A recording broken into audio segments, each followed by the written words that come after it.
apa yang dilakukan oleh presiden kemudian dianulir oleh menterinya, atau sebaliknya, yang dilakukan oleh menteri atau kebijakan yang dikeluarkan oleh menteri kemudian dianulir oleh presiden, kita menjadi bingung gitu loh. Pemimpin kita ini yang mana? Pejabat negara kita yang patut dicontoh ini yang mana gitu loh.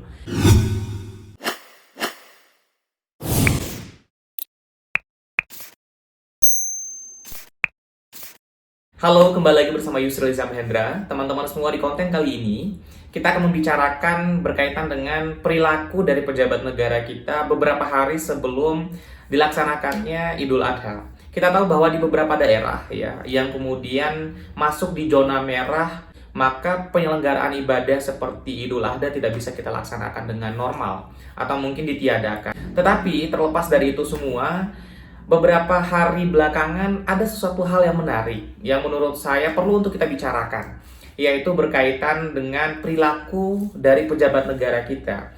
Karena di tengah pandemi COVID-19 banyak sekali kekonyolan-kekonyolan ya menurut saya pribadi yang perlu kita sorot ya, yang perlu kemudian kita bawa di ruang-ruang diskursus.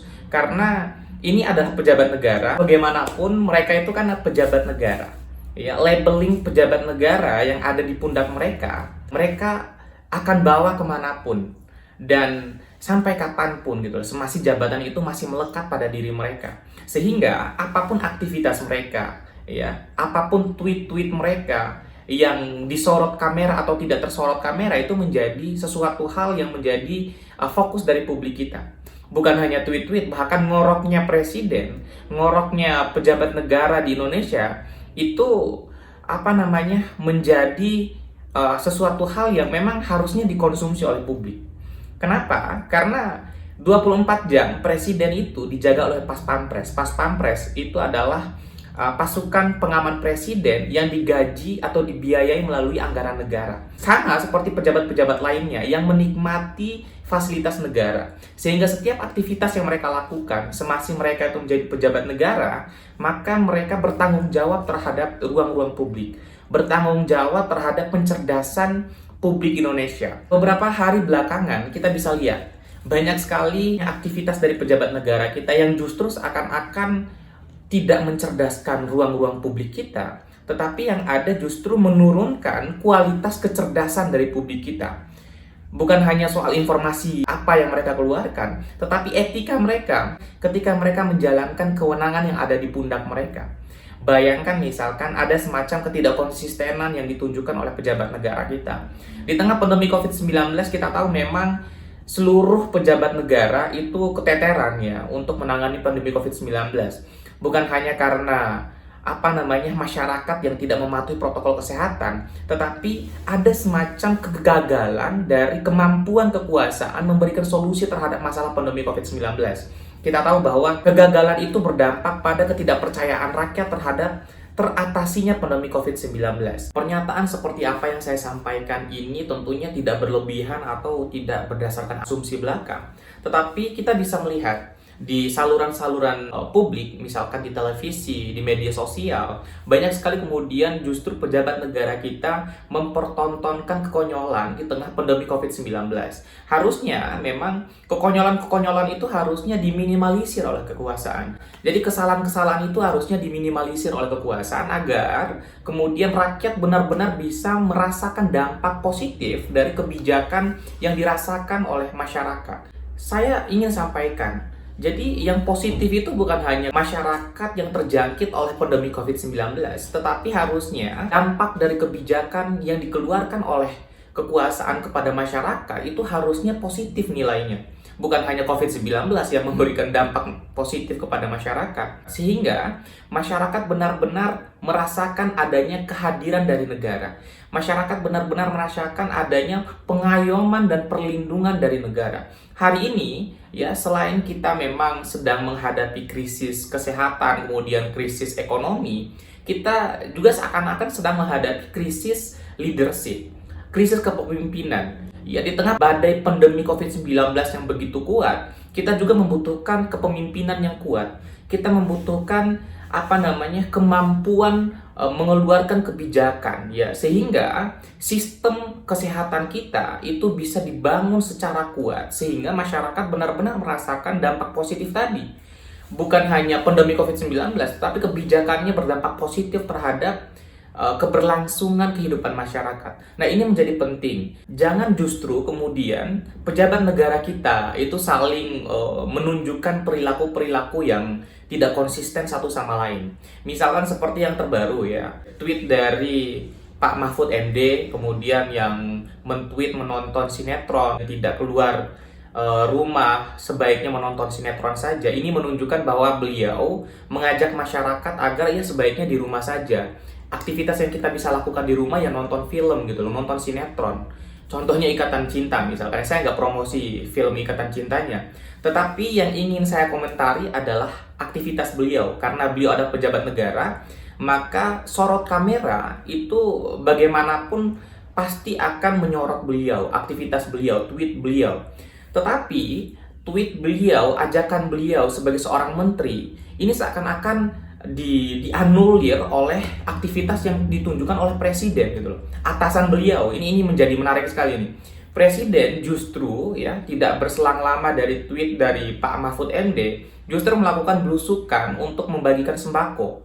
Ya, di satu sisi menterinya meminta agar kemudian masyarakat stay di dalam rumah, tidak keluar diri, sebaiknya nonton sinetron saja. Tetapi justru atasannya, presidennya, ini melakukan aktivitas yang justru di situ pasti ada kerumunan. Itu pasti, karena yang masuk melakukan belusukan itu presiden. Pasti ada kamera di situ, pasti ada pas pampres, pasti ada gerombolan masyarakat yang ingin melihat atau bertemu dengan Presiden Joko Widodo. Nah, ini kan sesuatu hal yang saling membelakangi. Di mana di satu sisi Pak Mahfud MD meminta masyarakat untuk stay di dalam rumah, tapi di sisi lain Presiden Joko Widodo, leader kita hari ini, orang yang kita percayakan untuk benar-benar memberikan kebijakan agar pandemi COVID-19 ini kemudian teratasi di Indonesia, justru memberikan contoh yang tidak baik. Banyak sekali kemudian contoh-contoh ya dari perilaku-perilaku pejabat negara kita yang ya sama tidak bisa kita contohi. Di tengah pandemi COVID-19 ini, sebut saja misalkan seperti kunjungan kerja beberapa pejabat negara. Hal yang sama juga dilakukan oleh Presiden Joko Widodo, menciptakan kerumunan. Kemudian justru kerumunan-kerumunan yang diciptakan oleh pejabat negara kita berdampak pada munculnya klaster baru dari pandemi COVID-19. Nah, ini adalah suatu rangkaian peristiwa yang akhirnya kemudian mengarahkan masyarakat biasa seperti saya untuk berasumsi bahwa memang kekuasaan kita hari ini itu tidak mampu memberikan solusi terhadap permasalahan yang terjadi. Bukan hanya itu, pemimpin kita, ya pejabat negara kita hari ini tidak mampu memberikan contoh yang baik agar kemudian masyarakat mematuhi protokol kesehatan atau menjaga dirinya di tengah pandemi COVID-19. Nah, ini menjadi sesuatu hal yang harusnya benar-benar disadari oleh pejabat negara kita. Bukan hanya presiden kita, bukan hanya wakil presiden yang nggak tahu kemana ya, nggak pernah muncul di televisi kita. Tetapi seluruh pejabat negara di kementerian harus ada konsistensi ucapan dengan tindakan. Ya, harus ada koordinasi yang baik antara kementerian, harus ada koordinasi yang baik antara menteri dengan presiden, agar kemudian aktivitas yang dilakukan oleh presiden jangan sampai dianulir oleh menterinya, atau aktivitas dari menterinya itu jangan sampai kemudian dianulir oleh presidennya.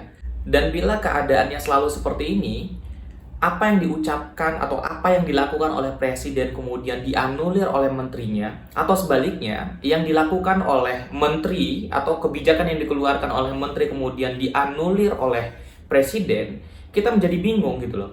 Pemimpin kita ini yang mana? Pejabat negara kita yang patut dicontoh ini yang mana gitu loh.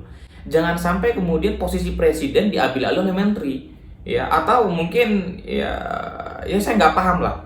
Jangan sampai kemudian pikiran-pikiran seperti itu kemudian muncul di tengah-tengah publik ya, muncul di ruang-ruang sempit yang ada di masyarakat. Akhirnya kemudian masyarakat semakin tidak percaya terhadap kemampuan kekuasaan hari ini untuk memberikan solusi terhadap masalah pandemi COVID-19. Bukan hanya pandemi COVID-19, tetapi kita bernegara di bawah kepemimpinan hari ini, di bawah rezim hari ini sampai tahun 2024. Masukan saya, jika kekuasaan hari ini masih terus ingin berkuasa sampai tahun 2024, presiden masih ingin menjabat sampai tahun 2024, atau menteri hari ini ingin terus mempertahankan jabatan mereka, maka harus konsisten apa yang mereka keluarkan dengan apa yang mereka lakukan. Harus konsisten antara apa yang mereka ucapkan, kebijakan apa yang mereka keluarkan, dengan aktivitas apa yang mereka contohi untuk masyarakat. Jangan sampai dua hal ini kemudian saling membelakangi, atau kemudian justru berbeda, ya, ucapan kebijakan yang dikeluarkan dengan contoh yang mereka berikan kepada masyarakat. Sekali lagi, kita membutuhkan adanya kedewasaan dalam bernegara. Kita membutuhkan pemimpin yang kuat. Kita membutuhkan, ya, pemimpin kita mempunyai, ya, jiwa-jiwa bernegara yang kuat. Kita membutuhkan sosok negarawan dalam menyelesaikan masalah ini. Karena berbicara tentang pandemi COVID-19 bukan hanya krisis kesehatan, tetapi di situ ada rasa, ada nilai yang bisa diambil oleh masyarakat atas aktivitas yang dicontohkan oleh pejabat negara kita. Jangan sampai kemudian ketika pandemi COVID-19, rakyat kemudian susah ekonominya, justru kemudian semakin di-pressure, semakin ditekan oleh kekuasaan agar kemudian tidak keluar rumah. Rakyat hari ini, saya sampaikan, tidak membutuhkan pressure dari kekuasaan. Rakyat hari ini di tengah pandemi COVID-19, di tengah kesusahan yang mereka rasakan, membutuhkan pengayoman dari kekuasaan. Cara-cara yang memang dirasakan di situ tempat rakyat untuk berlindung. Jangan sampai kemudian justru rakyat merasa bahwa ketika pandemi COVID-19, krisis kesehatan terjadi, krisis ekonomi terjadi, rakyat merasakan kebingungan di mana tempat mereka untuk berlindung, kecuali di kekuasaan. Oleh karena itu, ayo saya mengajak kepada pejabat negara kita, khususnya Presiden Republik Indonesia, Wakil Presiden Republik Indonesia, sering-seringlah ya muncul di ruang-ruang publik, kemudian menyampaikan sesuatu hal yang memang mampu memberikan rasa perlindungan kepada masyarakat. Selain itu juga, Presiden, Wakil Presiden, dan kementerian di bawahnya di tengah pandemi COVID-19 seperti ini harusnya saling berkoordinasi yang baik. Bukan hanya persoalan kebijakan, tetapi ucapan, ya, dan tindakan. Nah, ini adalah sesuatu hal yang sangat penting menurut saya. Seperti yang saya sampaikan di awal tadi, bahwa apapun aktivitas yang dilakukan oleh pejabat negara kita hari ini, sampai ngoroknya pejabat negara saja, ngoroknya presiden, ngoroknya menteri hari ini, itu bahkan akan dikonsumsi oleh publik kita. Kenapa? Karena labeling kekuasaan, labeling pejabat negara itu melekat kepada mereka sampai kapanpun. Bahkan ketika mereka tidur pun labeling itu tetap, gitu loh. Sehingga pejabat negara harus tetap memberikan contoh yang baik kepada masyarakat, agar kemudian masyarakat benar-benar merasakan bahwa apa yang disampaikan dan apa yang diucapkan oleh pejabat negara kita hari ini itu memang sesuatu hal yang benar dan harus diikuti oleh masyarakat. Dan itu dicontohkan langsung oleh pejabat negara kita. Nah, ini menjadi penting, ya. Contoh yang diberikan oleh pejabat negara kepada masyarakat agar kemudian masyarakat mempunyai rasa kepercayaan kepada pejabat negara kita hari ini.